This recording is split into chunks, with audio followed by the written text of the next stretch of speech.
AITA for refusing to even out my kids' lives with their step/half siblings? I'm a dad in my early 30s with two boys, 9 and 11. Their mom, my ex-wife, remarried after our divorce and now has a blended crew at her house. A couple of stepkids and one younger half-sibling to my boys. Our divorce was ugly. She cheated. There was a pregnancy scare, an abortion, and a round of accusations that I made her miscarry after I told her I'd do a DNA test and wouldn't take legal responsibility for a child who wasn't mine. She pushed for alimony when it wasn't even on the table, and she went hard for child support. We ended up 50-50 with our sons, and I pay child support, but it's not the jackpot she hoped for. I have a steady job, no debt, and I'm intentional about how I spend on the boys, experiences, hobbies, and time together. At my house, there's a small gaming room we cobbled together with a used projector, a couch that's seen better days, and shelves of board games from thrift stores.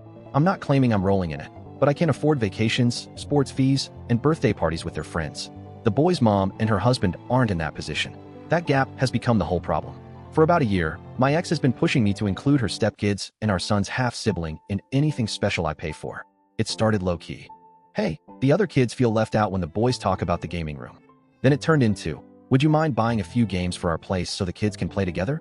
Then, the soccer league is expensive. If you're paying for the boys, can you cover stepbrother, too, so they aren't left behind? The escalator went up from there. Things really boiled over this summer. I took the boys on an extended Disney trip, something we'd been saving for with their grandparents for 2 years. We did the full nerd itinerary, rope drop to fireworks, matching hats, watching parades until our feet gave out. We came back sunburned, sticky, and high on Dole Whip, and 2 weeks later we did a second vacation with my parents, my siblings, and their kids. A family lake house trip where they learned to bait a hook and almost, water ski. Both vacations had been on the calendar forever. Cue the fallout.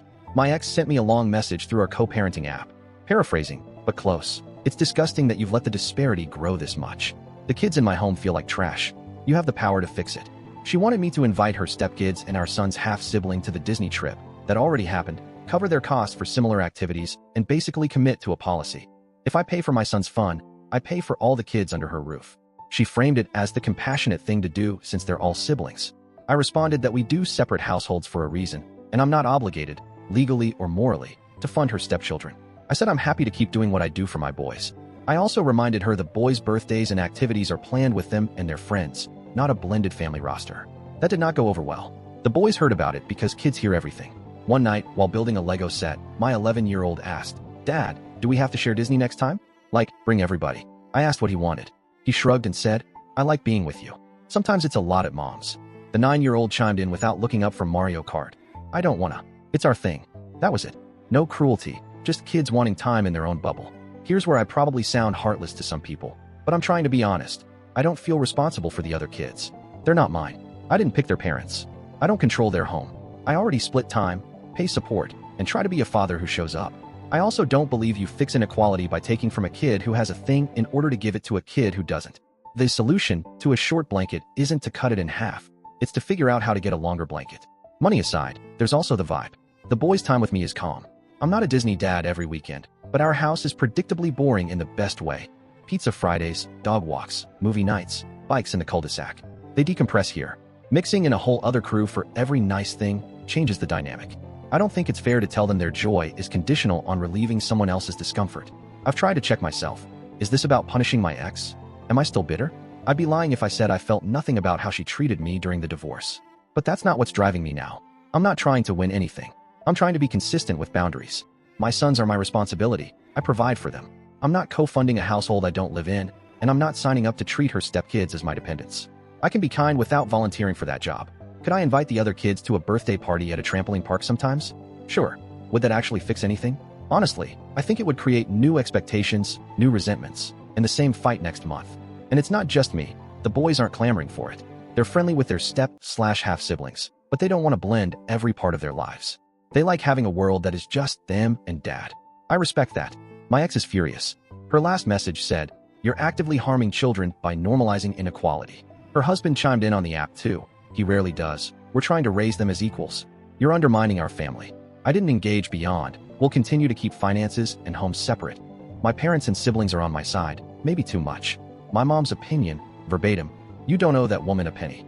My sister, who has a blended family herself, gave more nuanced advice. "You can't buy fairness.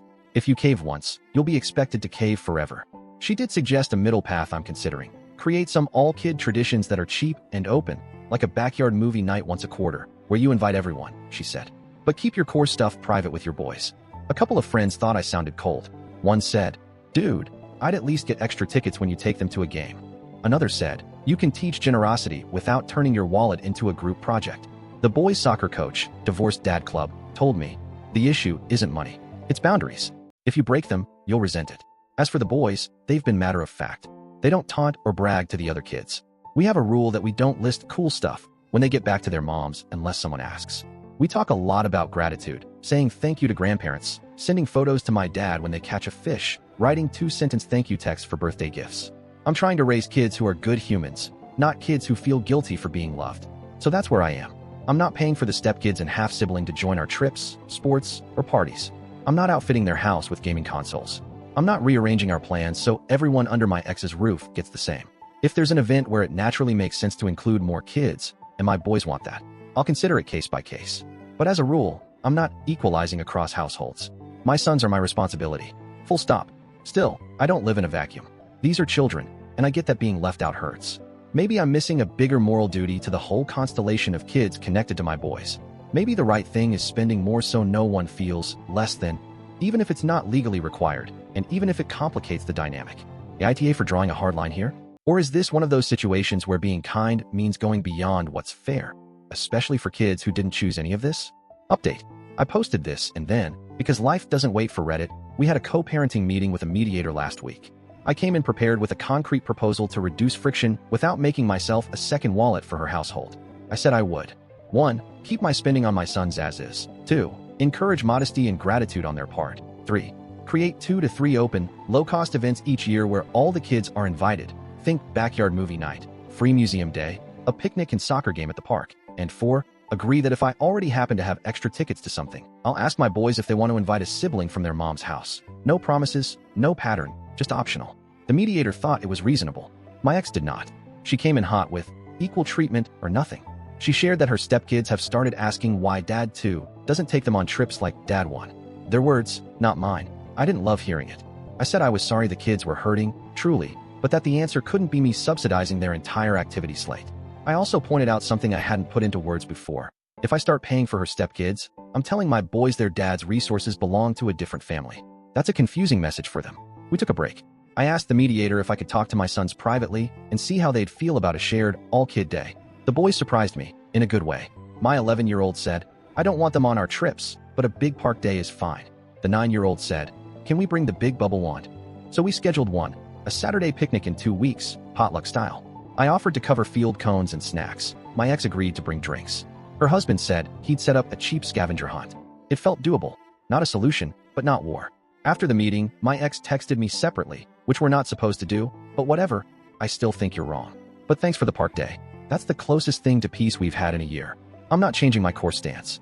I'm also not trying to be the villain in some childhood memory.